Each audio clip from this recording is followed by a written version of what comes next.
Hello everyone, welcome back to my top 10 picks from the entries in this year's 7-day roguelike challenge.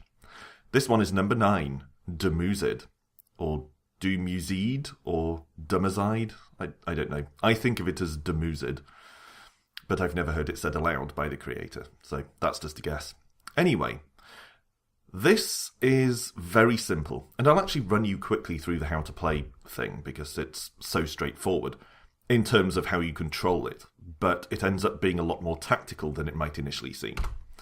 So, controlled with arrow keys, WASD, and you can zoom in and out.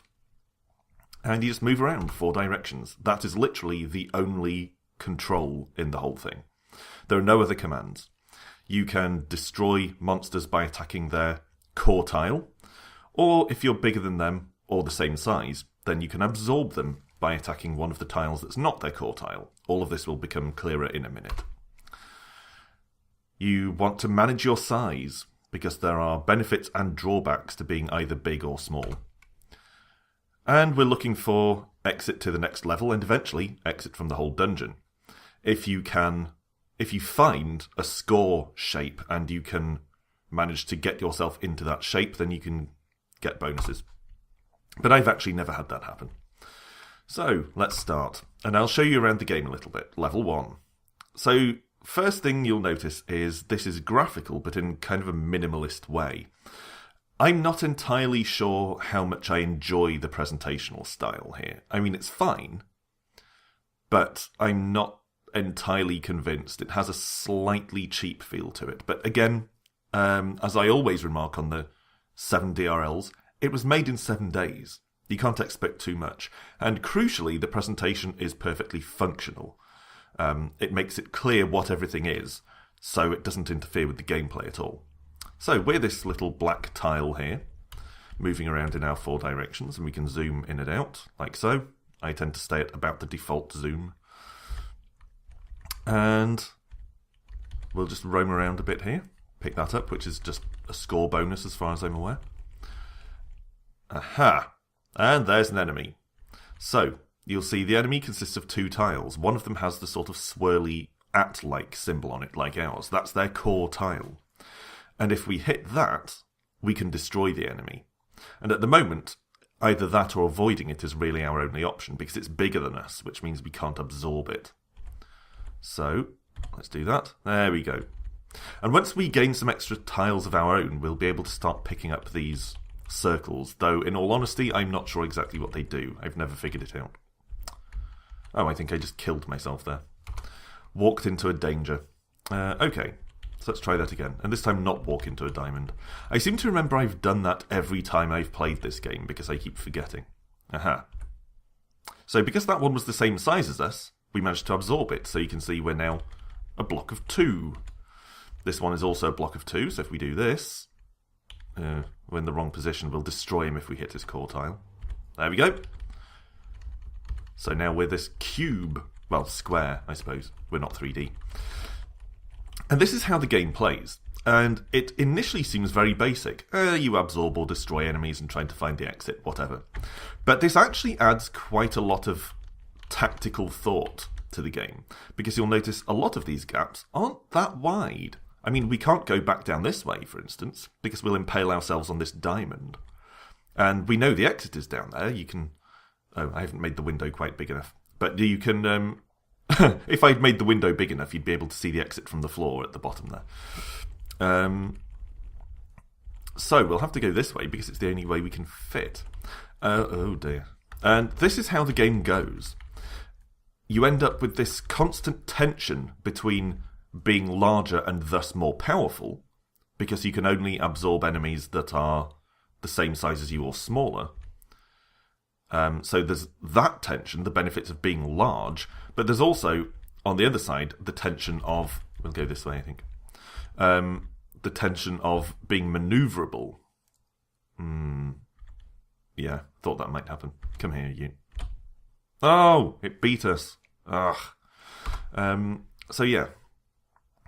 Tension between the benefits of being large and the benefits of being small.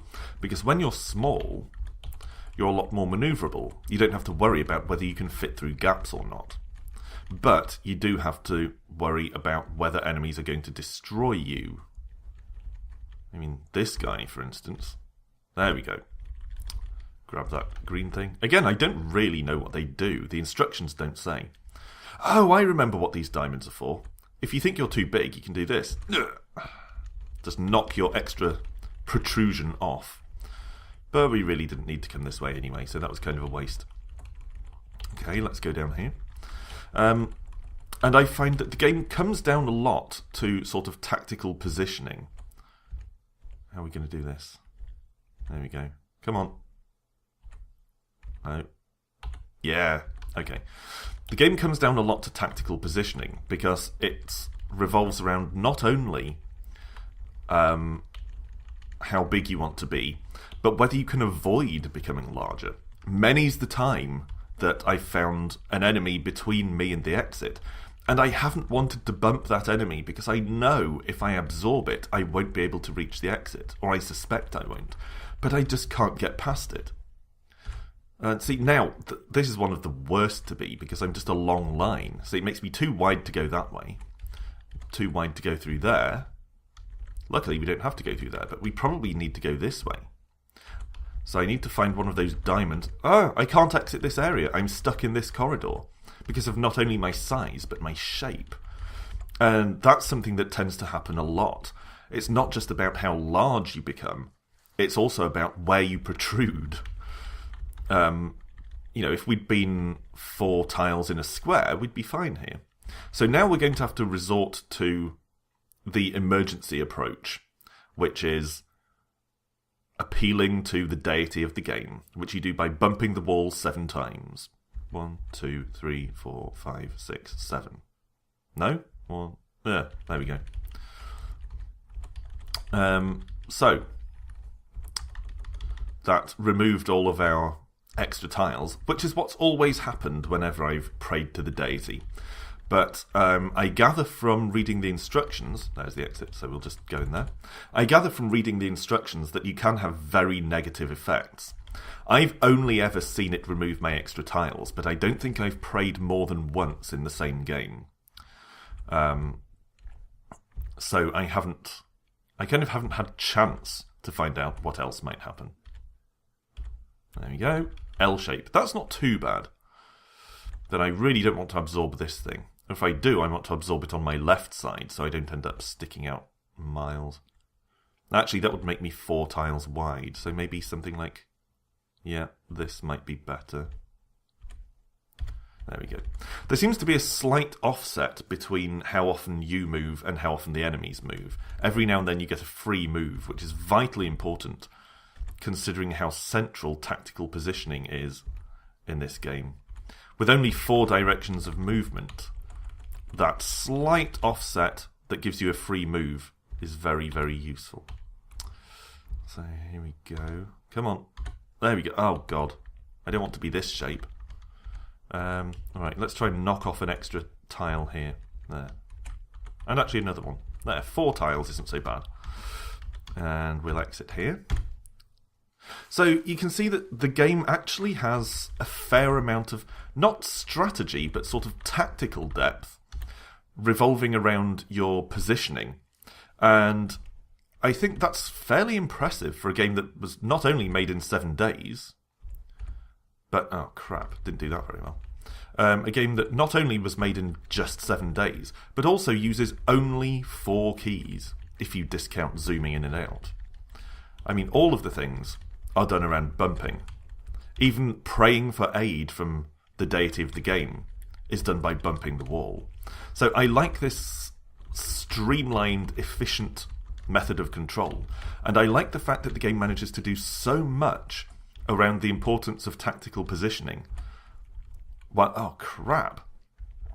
We need to find a narrower space we can fit through, which it can't. That's going to be difficult because we're being flanked by this blue thing, which we'll probably have to absorb. Yeah. Ah, hell's bells. All right. Oh, no! We've been absorbed. Okay. Well, this has been Dumuzid, for want of a better guess at pronunciation. As I was saying, a lot of tactical positioning going on for a game that initially seems very, very simple. And it's actually pretty challenging, as you probably saw there as we got to level 5. There were gargantuan enemies coming from all directions, and trying to maneuver around them, not just in a way to avoid taking damage, but in a way to avoid absorbing them when you don't want to, becomes very challenging very quickly. So, that is Dumuzid, my number 9 choice from my top 10 of this year's 7-day roguelike entries. I will, as always, put a link to the game below. This one runs in a browser, so check the description box below if you want to try out Dumuzid for yourself. Thanks for watching, and come back the next time for number 8.